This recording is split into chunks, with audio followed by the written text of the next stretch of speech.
is Lydia, and you're watching Open Studio right here on Cape Town TV.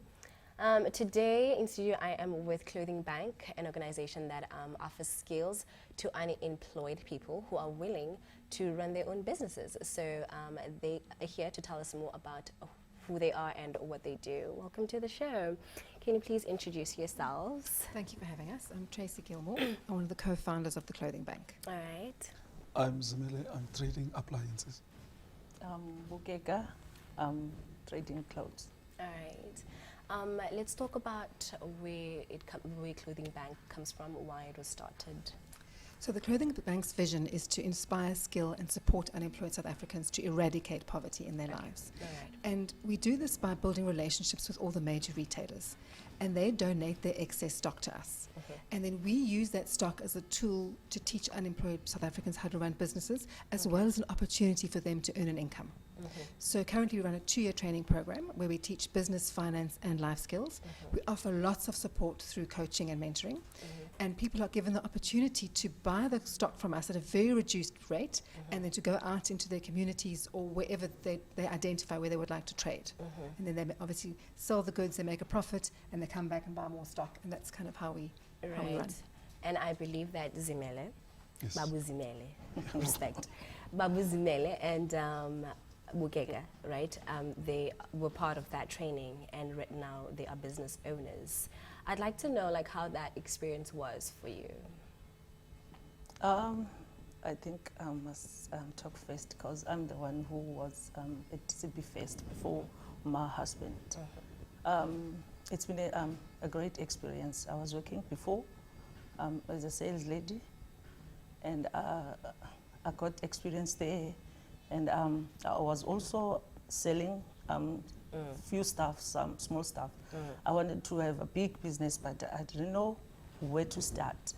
So I heard about Clothing Bank, and then I've applied. I sent an email, and then they responded, and they told me about the opening. So I went there. I didn't know what to expect, but I thought I would go there, buy, and sell. But it's not like that at all. I've learned a lot at TCB. We have a coaching, we have a mentoring, we have a counseling as well. At first, I didn't know because I didn't have money. So we got a loan so that we can get our first shopping. So we shopped for that 600 rand. And that 600 made 1.5 for me when I sold all the clothes, and then I came back then. So we have to pay the loan. So I sold the stuff, and then I paid up the loan. I've been there for 2 years, 3 months now, because I'm an ambassador now.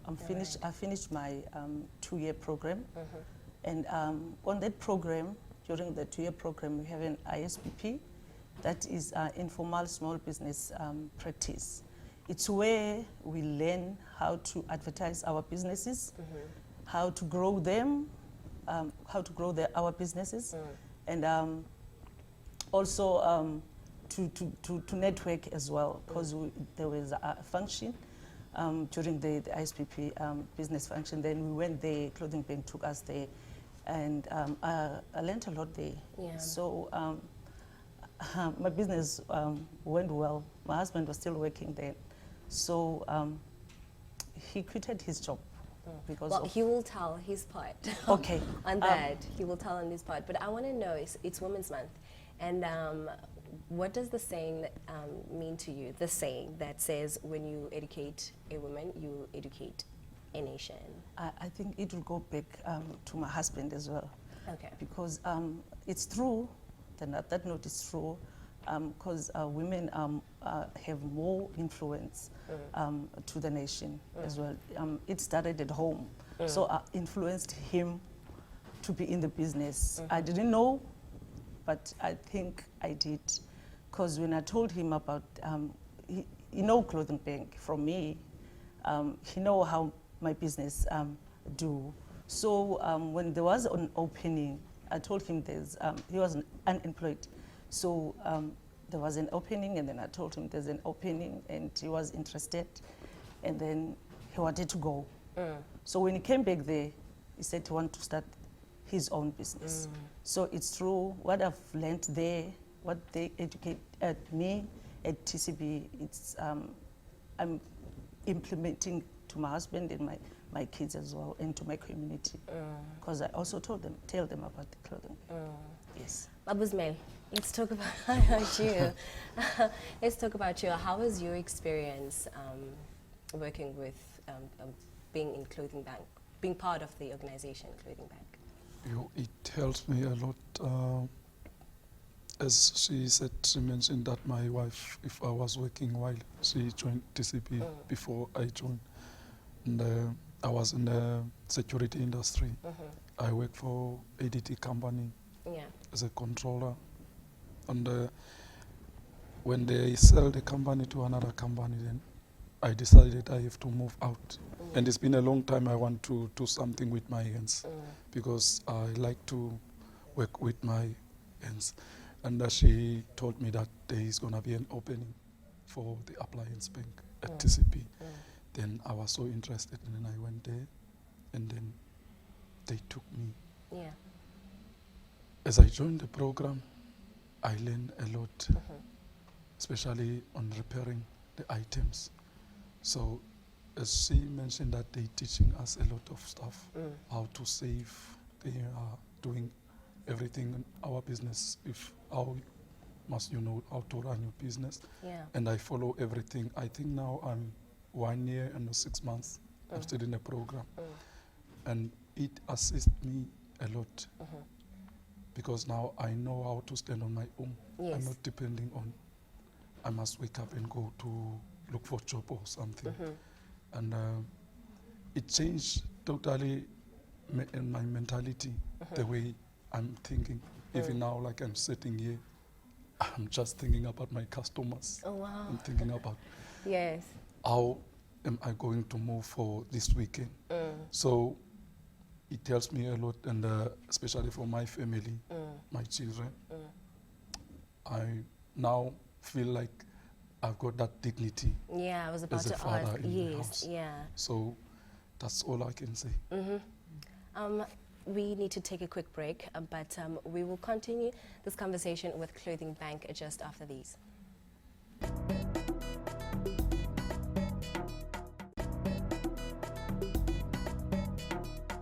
Welcome back. My name is Lydia and you are still watching Open Studio right here on Cape Town TV. I am still with my guests from Clothing Bank, an organization that offers skills to people who are unemployed and willing to open up their own businesses. Before the ad break, I actually wanted to speak about the projects that Clothing Bank does, and the collaborations. Sorry, twist of tongue. Collaborations that you Yes, look, I think collaboration is key to our success. So we are really a great example of when you've got corporates, non-profits and government working together with a shared vision and the same value system. So really the government helped us scale. So we've now got branches around the country, Cape Town, Joburg, Durban, East London, and we've got a small branch in Paarl. And the corporates, being our retail partners, they are really our power partners. They donate about 160,000 items a month to us through our 5 facilities, which has enabled us to support at least 1,000 South Africans a year, particularly people that are wanting to run their own business.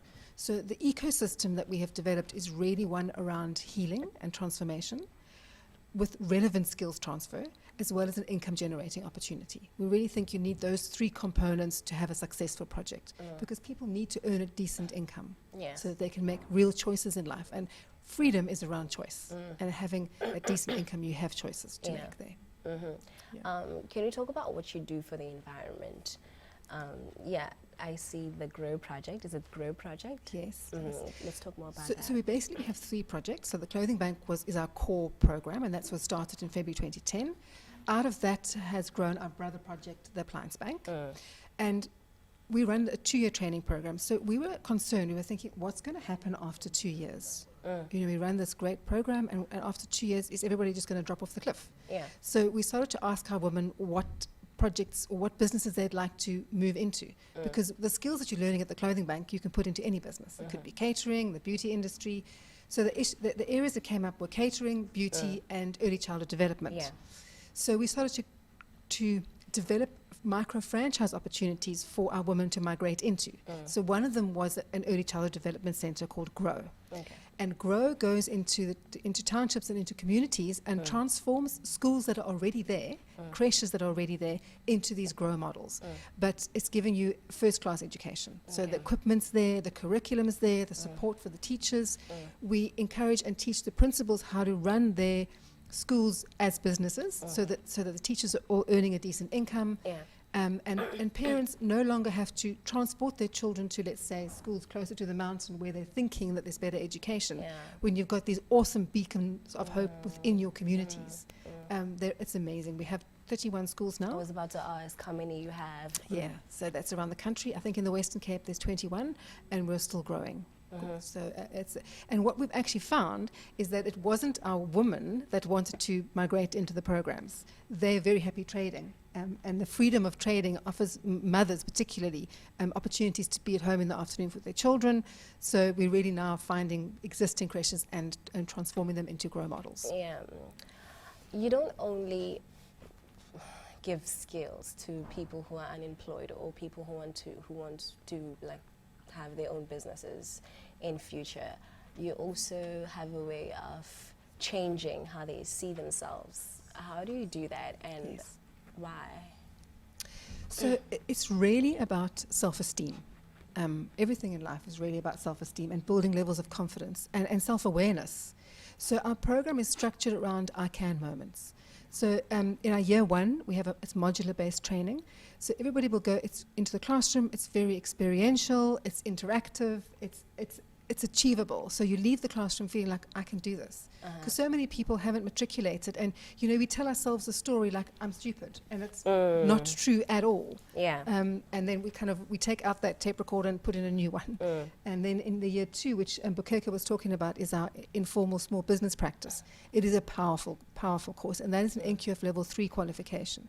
And how you see people grow in that process is amazing. Yeah. I mean, you know, so one of the subjects is binary numbers. And we're thinking, why would one have to do binary numbers? But it just builds your level of confidence because you start realizing, gosh, I can do this. So that's the program. We really, I can moments. You being the co-founder of the organization, take me through the process of starting and how you thought about it and why you even thought of, okay. Yes. Yeah.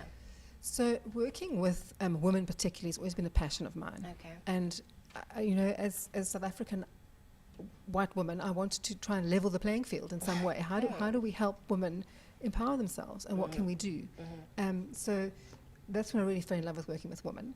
And then my partner, Tracy Chambers, is very focused on education. So that between the two of us, I wanted to build income generation, and she wanted to focus on education. Yeah. So we put our heads together and used our networks to build the program. In the beginning, we thought we'd have great product and some business skills, and we should be fine. And then we realized actually there's a lot more that needed to be done. People need an opportunity to heal. People have been through trauma. How do we provide an environment where people can really learn and grow? Yeah. And that's how we started to put in other parts of the program, like coaching, like mentoring, etc., etc. Realizing that you had to be very holistic in our approach to building this program. Yeah. Take me through the challenges that you have faced. How old is Clothing Bank now? So the Clothing Bank's been going for 10 years. The challenges that we face, we still... Like in this 10 years? In this 10 years, yeah. I'd say some of the challenges that we face are obviously getting enough supply, particularly for the Appliance Bank. That's something that we really need to focus on. In the Clothing Bank, we've got an abundance, but the Appliance Bank, we need more suppliers to come on board there. And then the other challenge is our retention rate. So we're working at about a 50% retention rate, but it's such an amazing program that I challenge myself all the time. Why can't we have a higher retention rate? And it's got to do with, you know, social economic problems, and I think that's a kind of a systems change thing that we're not in control of. So how do we support people even more if we can? So I would say those are our biggest challenges. And I don't know whether it's recently where Yes. the organization caught fire. Yes. And So how was that? It was, I mean, it would be nice for Zamela and Bukeke to share their view on that too. Yes, yes. Because it was a real shock. Uh-huh. It was, you know, our stock was gone, up in smoke, literally. No, it was Tracy. Someone phoned me and told me that Clothing Bill is a fire. So someone sent me pics. I couldn't believe it. I sat on my bed, I was crying, and my kids saw me crying, and then asked me why Mom am crying, and then I told them that TCP is on fire. It was, I lost someone. It's like I was lost my mother. Sister Mele, can you please take a quick break? We'll stay on this question because I really do know, I want to know how you bounced back from that tragedy, because it must have been a tragedy. I can see it while you're speaking about it. We'll take a quick break and we'll be back just after these.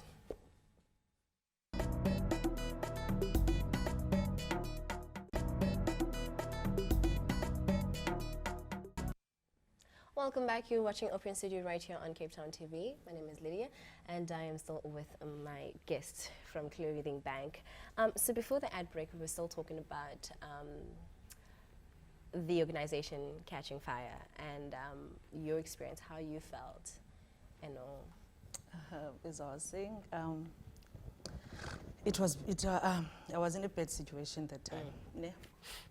And my son saw me crying, and he asked, "Mom, why are you crying?" And then I told him that TCP is on fire. He looked at me and said, "Yo, Mama, it was your last job," because he knows that we go there every day, me and my husband. It's our job, because we are schooling there. They know that we are schooling there and we are stocking there. But it was a great experience that we also know that if God started something, He will finish it. True. Yeah. Babzima? It was a very bad situation to me as well, because for me, I didn't have yet another suppliers. Yeah. I'm depending on them. So I was just thinking, I'm just joining this thing and I enjoy it now, and all of a sudden it's gonna be a fire. Yeah. But when I went there to check if how's things after that fire, I met Tracy. She told me that, don't you worry, there is gonna be something after all of this. Things will be fine again. So I did also feel like this is a bad situation. Yeah. You say all your clothes burned. Absolutely everything. Everything. Yes, it was about 10 million rands worth of stock. Oh my goodness. So basically it was almost like starting over. Yes. The organization. Yes. So this, I believe that you have different branches, right? Yeah. Of Clothing Bank, the organization in Johannesburg And Durban, East London. Yes. Yes. So the branch that burned was the one in Cape Town. That's right. And that was recent, like in May. That's like recent. And how did you bounce back? Incredibly fast. It's been a miracle. But you know, we really work, we're all pieces of the puzzle, and we all work hard, and we all believe and are passionate about the Clothing Bank and the Appliance Bank. And so are our supply partners, which is very fortunate. They have been incredible. Yeah. We are back on our feet. We're literally back on our feet. Everybody is trading.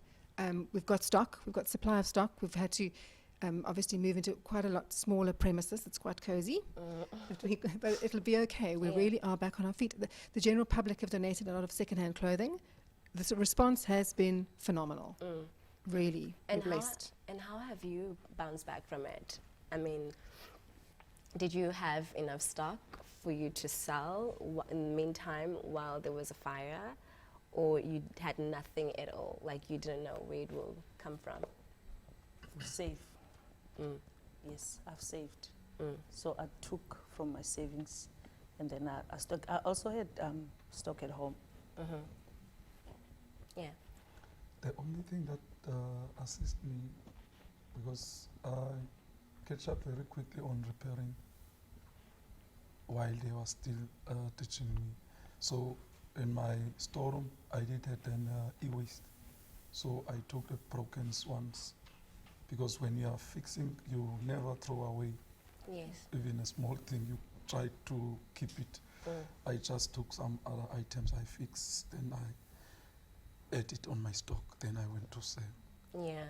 Yes. And after the whole fire, what was on your mind? Like, what's next now for Clothing Bank? So we are inspired by the resourcefulness of people. I mean, it's been amazing how people have not, their businesses carried on operating. I mean, we didn't trade for 3 weeks and people came back and they had saved, and I mean, it was amazing what people did to survive. So we are at scale when it comes to the Clothing Bank. There's definitely room to grow the Appliance Bank. I'm seriously passionate about that project. It is really restores dignity in men. It's so super powerful. I want to grow that program. I'm just not hitting that sweet spot. We just need to find some more suppliers. Yes. And then there's another angle which we need to look at, and that there's a lot of fabric waste out there. And there's so many women in the communities that have got a sewing skill, but they don't necessarily have the business skills to manage their talent. And access to sort of cheap fabric would really help them, and then we could help them with some business skills. So we're looking to go and source fabric now through our supply partners, and it's starting to trickle in. And how do you come up with these programs? And which one was first? And then as you go along, how do you think of these programs? Okay, we're going to have a men's program now, and we're going to have this program now. Yes. Like, how do you go from this program, creating this program, to creating another one? It kind of evolves. It's like an accumulation of things, and then you find the collaboration. And we very much focus on the waste that you find within the retail supply chain. So waste really is the thing that ignites our innovative thinking. Yeah. So when you say what's out there in the waste, how can we use that as an opportunity to really generate income for people? And if you were to talk about poverty, do you ever think of that and then be like, okay, this is our strategy on how to deal with this, deal with poverty or people facing poverty? Yes. So we use an impact measurement tool called the Poverty Stoplight. And the Poverty Stoplight really has helped us understand that poverty is multidimensional. It's not just one thing. And we use this tool as an assessment at baseline when everybody joins us, and we do it again at 12 months and again at 24 months. So the idea is that people have a fantastic goal-setting tool, and you can really drill down and identify where you are stuck in poverty. Because actually as South Africans, with that tool you realize that you're not as poor as you thought you were. And immediately there's a bit of a boost, because you're thinking, you know what, I can get out of this. It's not completely overwhelming. And then because we have group coaching, the coaches help everybody work through that Poverty Stoplight assessment and help people set goals to get themselves out of the areas of poverty. All right. Let's talk about where we can find you. Yes. So please have a look at our website. Okay. It's www.theclothingbank.org.za. The Appliance Bank's also on there. Grow has a link on our website, but they also have their own website. Look at us, Facebook. We're very active on Facebook. Yes. We've got an annual report on our website right now. It's just been published, and that's actually got Bukeka and Zemelo's stories in it as well. Right. So that's nice and useful to go and have a look at that. Yeah. All the Thank you stats. so much for joining us. It was a pleasure, It's a pleasure. speaking to you guys, and it was a pleasure being on your screen. But until next time, it's bye-bye.